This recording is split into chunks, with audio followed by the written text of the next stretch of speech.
Hello guys. Some of you may remember me from the movie Caged, The Groom's Bride,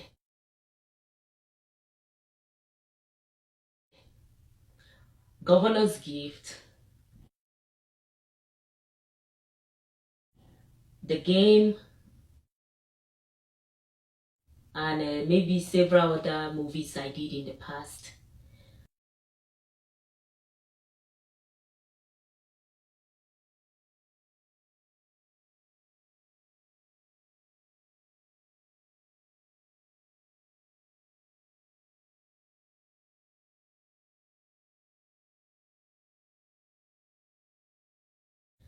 And I haven't been on any set and I haven't done any movie since 2012.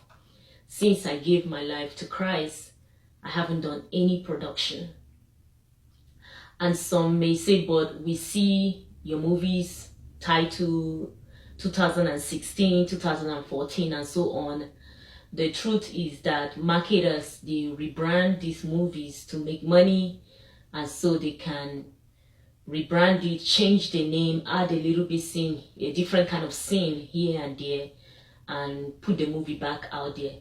Also, some movies that one may have done long ago can finally be edited and put out in a recent time. But I haven't been on any movie set since 2012. Since my encounter, I haven't shot any movie. So the reason why I'm doing this video is to basically discuss with you why I left Nollywood, why I'm no longer doing movie for now, especially non-Christian movies. So I was in Ghana at the time. I was shooting several movies, I was writing script, I was doing different things. And at this point, I've been in a hotel for about 8 months. Yeah, I've lived in a hotel about 8 months. Basically, I had no life. It was a very lonely life, and I was in a hotel day and night, just writing script, go out here and there. I eat at the hotel, they did my laundry, they did everything for me, and really I was bored. At a point, I started having a desire to go out and help the needy. I began to ask some of the people on set, some of the producers, like, where can I go to care for the elderly or the homeless, and they would look at me kind of strange, like, what kind of questions are these? We're gonna go on set by Monday. We don't have time for you to be caring for no homeless or elderly, so they thought my request was kind of strange, and me myself, probably they were strange to me. After that, I started having strange dreams. But it was unlike any other dream I've ever experienced. They were definitely different kind of dreams. And I started praying. I really didn't understand much. I was religious. I went to church here and there. But pertaining to the spiritual stuff, I don't think I had a lot of understanding. So we shot a lot of movies, and I started basically desiring to return back to US, to return back to Houston, so that I can change my wardrobe. It was a very strong desire, and I started telling the production people that I need to go back to US. Of course, they were against it. They are like, no, by Monday we need to be on set, we need to start a new production. And I was basically I insisted. I said I need a new wardrobe. I wanted to wear the latest fashion for the movies, and I really wanted to return back to US to do some shopping. So eventually they agreed. So I took off from Ghana, came to Houston, and I basically went on a shopping spree. I went to the Galleria, Houston Galleria, West Oaks Mall, anywhere there was mall, pretty much I was there. I did a lot of shopping, because I was thinking of the clothes I would wear in the production, in the movies that I was going to return back to shoot. So lots and lots of shopping. By the time I returned back to my hotel room in Houston, I had boxes everywhere. I had bought jewelries and shoes and dresses and whatever was in fashion. I just had a whole bunch of luggages that I would be flying back to Ghana in. I bought clothes for the producer. I bought things for almost, anybody that can come to mind. I shopped for them.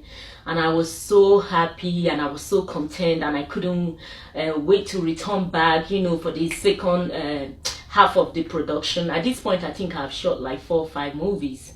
I was excited. Then the night before I was to return to Ghana, I woke up at around 1 or 2 a.m. I don't remember the exact time. But basically, I woke up from sleep and my life was leaving my body. I was basically struggling for my life. And I started praying, but my prayers were empty. It was like I was wasting my time. I quickly grabbed the phone. I called my sister in Nigeria, whom I knew she was born again. She was the only family member that I knew for sure was born again. She was just not, she wasn't just a churchgoer. So I called her and I like, pray for me, pray for me, pray for me. She's like, what's going on? I'm like, I don't know, but I'm losing my life. Pray for me. So she started praying for me, and whatever it was started calming down. And after she finished praying for me, a lot of other things happened that I will not be able to share, but I heard the voice of the Lord saying, either 4 or 5 is enough. Go to your sister. And I didn't know what that meant. It took me a while to realize that I shot about 4 or 5 movies in Ghana, and that's what he meant by it's enough, go to your sister. So the next day I got up, I went to my primary care doctor, I went to Houston Medical Center, I went to have me checked out, what's going on with me. And the result came out that I was fine. All the blood tests, all the blood works, it's like, you're fine, there's nothing wrong with you. So I was very confused, and I stayed back in Houston a little bit longer. I actually missed my flight. I didn't travel that day because of the confusion and all that was going on. I just didn't understand. So I stayed back at night. Whatever it was, that was. And I will remember the voice that said, 4 or 5 is enough. Go to your sister. And I didn't have any intention, by the way. My sister was in Abuja and I was to return back to Ghana. So I had no intention of going to my sister in Abuja. So I just basically, I continued to delay in Houston. The Ghana production crew started calling me, what's going on? You're supposed to be back. Why are you delaying? We need to get on set. And me, myself, my health, everything, I don't understand what's happening. I went to a pastor in Houston. I explained to the pastor and he said, well, go and pray. God will speak to you. So eventually this thing continued for about 2-3 days in Houston. I spoke with one of my uncle. At the time, I eventually left the hotel and went to his house to stay because I couldn't be by myself. So my uncle now advised me that, look, if the voice of the Lord is telling me to go to my sister, then it's best I go to my sister. Now, at this point, the production in Ghana, they were calling me and everybody was angry at me. And I was basically confused. Do I go to my sister? Do I go back on set? Eventually, I ended up in Ghana. I didn't go to my sister. And I couldn't shoot any movie because I got worse. In Ghana, instead of me being on shooting movie, instead they were taking me from one hospital to another, one doctor to another, and I had medication all over my desk in my hotel room. None of them was working. None of the medication worked. I couldn't shoot movie. I was not myself. So one night, eventually about 3 a.m., I contacted the people in Ghana. I said, look, get me to the airport. I need to go to my sister right now. So everybody put everything together. We went to the airport. I flew out, arrived in Abuja, and I met up with my sister. And my sister, basically, like, what's going on? I explained to her, told her, this is the voice, say go to your sister. Now, I can't explain everything that happened afterward, but I will tell you that it was a real transformation. Within 24 hours, I stopped taking any medicine. Why? Because everything that was happening to me, they started leaving one by one. So I was not taking any medicine anymore. What I was doing was reading the Bible and praying. I basically was engrossed in the Word of God. And for the first time in my life, I understood what I was reading. You know, before, whenever I read the Bible, within like maybe 2 minutes, I would fall asleep. But this time, I had understanding. I was seeing vision. So many things. The Lord was really, really speaking to me. And within the next basically 6 months, I spent 6 months in Nigeria. I was totally transformed. I was reading my Bible, going to the church with my sister, and I had a lot of time to think about my life, to apply what the Lord was showing me to my life. And He really opened my eyes to show me the lifestyle I was living was going to take me straight to hellfire. The production and all these movies I was doing, they were not glorifying His name. And I learned so much. When I returned back to Houston, I was a totally different person. I changed my phone number, my address, everything. The car that I drove, the transformation was day and night. Everything was different. Where I lived, the car I drove, where I went, the friends. In fact, most of the time I was alone. I changed my number. I didn't want anybody to get in contact with me. And everything about my life changed. Until today, I haven't looked back. The Lord has done such a wonderful thing in my life. He opened my eye. He showed me my life as it is. And the fact that I would end up in hellfire if I didn't change. And I am so grateful for what God did for me. And this is one of the reasons that I have opened the social media to share my experience with the young, with the old, and to warn the people that hellfire is real and that you need to give your life to Christ. There were so many things that I learned, and I'm still learning.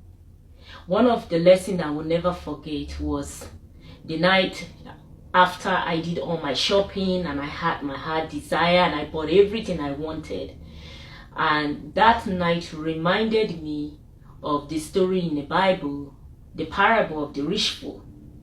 When God said, your soul is required of you tonight, and whom will all these things belong to?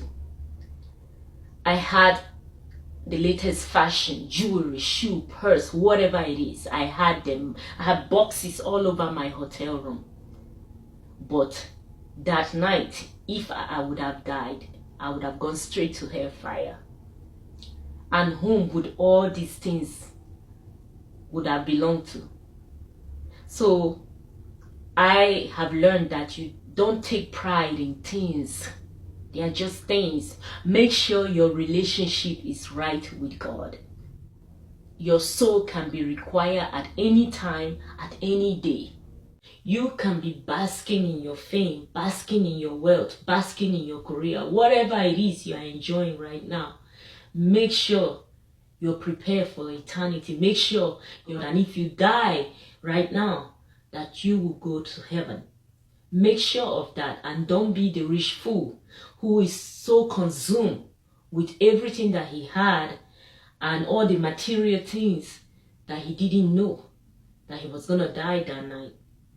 Another lesson that I learned is that material things are trash in the face of death. The latest fashion, the latest car, the latest whatever is trash when you are facing death. When you're facing death, the only thing that matters is your family and where you would go to. So at that point, all these things that people are dying for and people are selling their soul for, they are useless. In fact, when everything was happening and life was leaving my body, I could care less about the latest shoe, about the latest purse, about production. What was most important is my life, and if I was to die, where would I go? Would I have gone to heaven? And of course, the answer was no. So, material possession are nothing in the face of death. Fame, all those things that we take pride in, they are nothing in the face of death. So please understand that you don't exalt material things over spiritual things. Spiritual life, your life with Christ, is very important. Material thing, car, house, whatever, fame is trash when you are facing death. Another lesson that I learned is that what you're doing, your profession, your job, whatever it is you're doing, does it glorify God?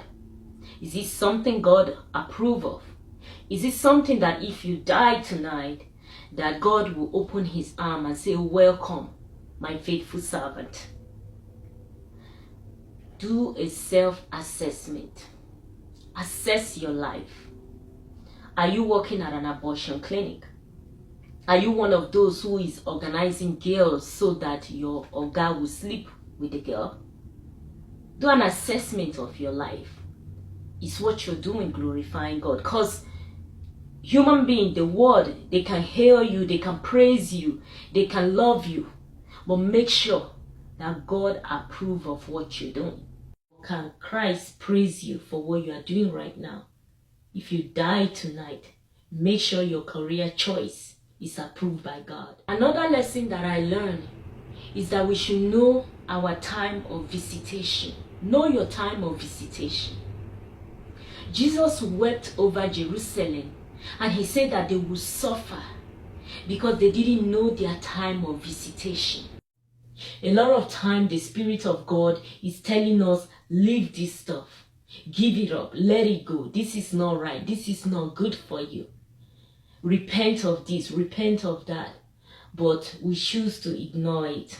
And a lot of people would ignore the Spirit of God until they find themselves in hellfire. Thank God I knew my time of visitation. You know, a lot of people would also tell God, God, if you do this for me, then I'll let go, then I'll walk away. If you give me another career option, then I'll leave it. But let me tell you, friends, I didn't have any other career option when I walked away. I didn't know what I was going to do with my life afterward. And the Lord didn't say, if you leave it, I'll give you this. No. After he opened my eye, I just ran for my life. You know, let me tell you, pressure was coming at that point. Pressure was coming from the set, from this country, from this place, from that place, of opportunities to do several movies. The people that I was working with at that time in Africa, pressure was coming. Get back on set, get back in production. But I ran, I walked away from it.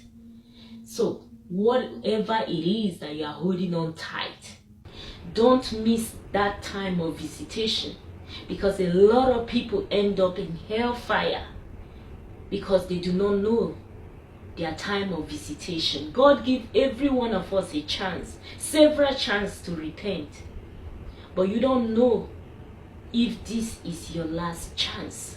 So please know your time of visitation.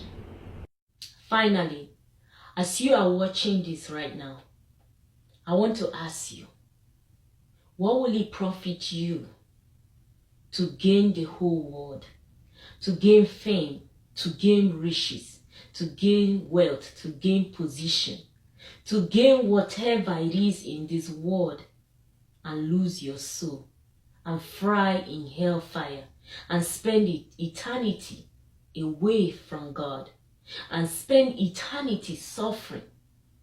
How many years do you have to enjoy?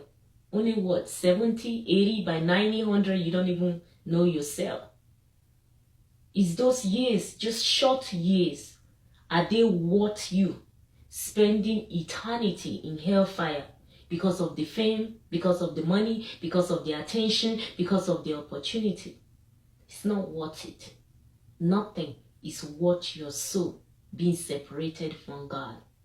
So I encourage you, as I ran for my soul, as I walked away so that I can have opportunity to spend my eternity with Christ, you do the same thing before it's too late. Walk away.